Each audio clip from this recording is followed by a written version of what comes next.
Hello, baseball fans, and welcome. We've got a Thursday matinee on the show. It's the Seattle Mariners and the Detroit Tigers.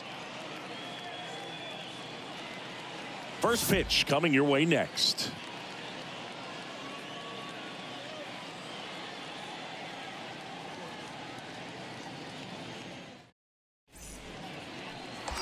And up next for Detroit, Jay Mack.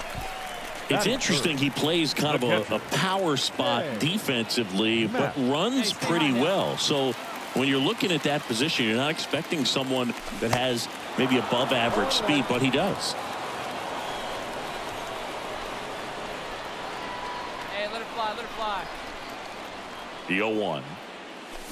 And a foul ball. And I think that skill set really upgrades the position, because when you have that kind of speed, it makes the whole team that much better. And he deals. He swings and fouls one off.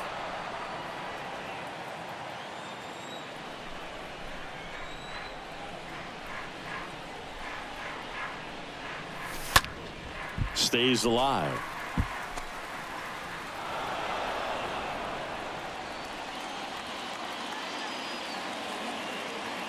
And a pitch. And a foul ball. He stays alive. Well, pretty clear to me. He was trying to go deep right there, but you got to get a pitch that you can handle. Kicks and fires. That one fouled off. No one better. Stay hot. Here you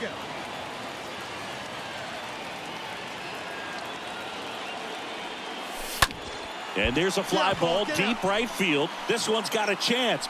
Booyah! That'll fire up the dugout. His 22nd homer of the year. It's 2-1. Well, that swing changes things. Yes, it does. They were in striking distance, and they found a way to fight back big time.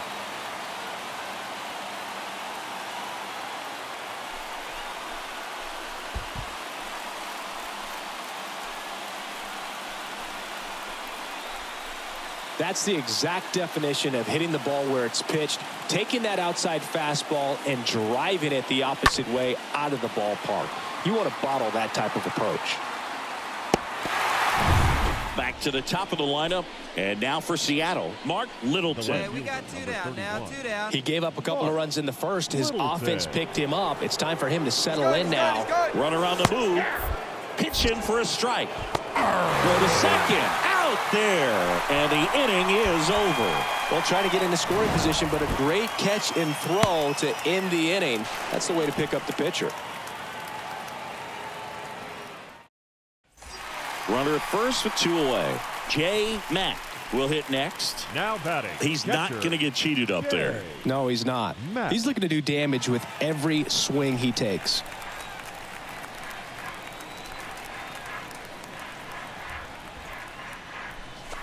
And the first pitch misses for ball 1. Let's go, big fella. Tied up here in the early going.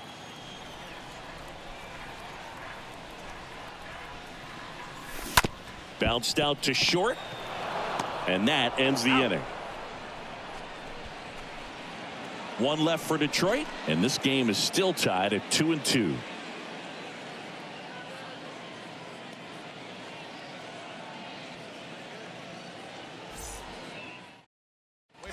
Jay Mack up now for the Tigers.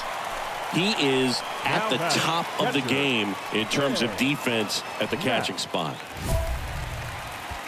It's so impressive because these guys have to do so much study and preparation for their pitchers, for opposing hitters, and really their #1 job is to guide that staff through a ball game. And so when you also can turn it up offensively and be a force there, that is a win-win, every manager's dream. And first offering is fouled off.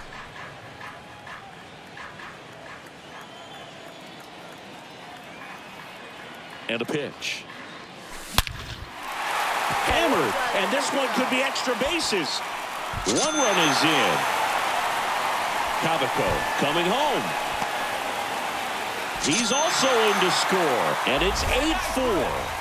Picks himself up a couple of ribbies. Nice job of driving that pitch the other way on a line. You know, hitters, they take so many reps in the cages working on going to the opposite field, and it doesn't always translate into the game, but right there it did, and he did it perfectly.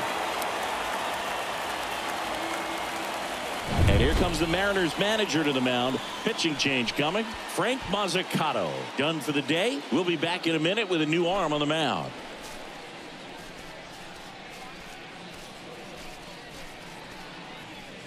The new pitcher in the game, Eli Castro. He'll try to strand the runner at second. At this point of the ball game, we're talking about middle innings, and the little length out of this arm coming out of the bullpen. We'll see just how many outs he's able to give his skipper. Glenn Stevenson up now for the Tigers.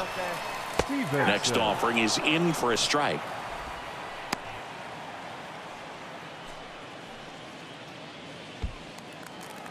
Come on, big guy, get the pitch. Runner leads away at second. The count is full. Matt on at second with 2 down. Hey, let her rip one time. The punch out there, down on strikes, and he knew it. So in the end, 10 men come to the plate. 6 of them come around to score. On to the top of the 5th we go. It's the Tigers 8 and the M's 4. And here's the catcher, Jay Mack. Singy, he's a guy that covers both sides of the plate about as well as anyone in the sport. How difficult is that to do? Well, just look at the back of my bubblegum card. You'll see how hard it is. These guys are great, man. They have the ability to look out there, but also to be able to turn on the inside pitch. Those that can really sharpen things on the outer half, those are the ones that become elite. Come on, big guy. One time. Here you go. Swing, and that ball smashed on a line. Can't get there, base hit. Cavaco around third. Relay throw home. It's offline. The run comes in. It's 11-4. Picks himself up an RBI. Got a fastball, middle of the plate, jumped all over it. Absolutely smoked that ball.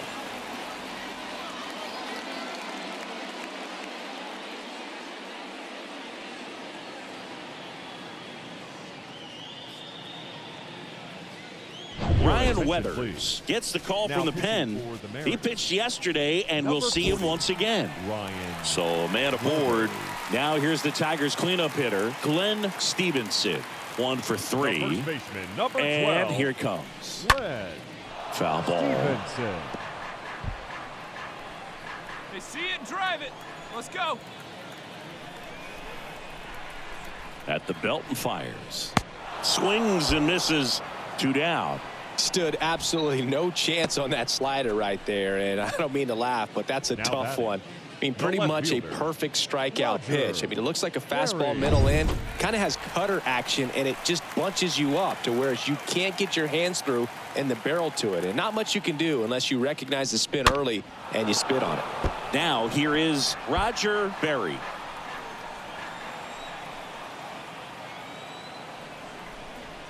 And now it's 1-2. And down on strikes he goes.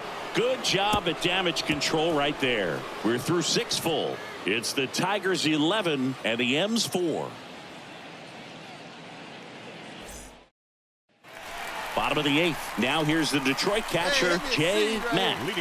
Oh, yeah, Boog. He's on the brink of one of your favorite milestones. He's completed 3 legs of the cycle. I love me some cycle. On the ground right side. Oh, can't pick it up cleanly. Not in time. An infield knock to start the inning.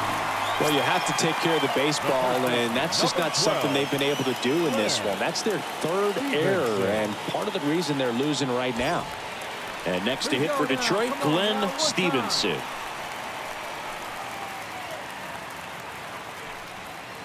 The pitch. First offering. Runner goes. Pitch inside. Throw to second. Tag. Out at second.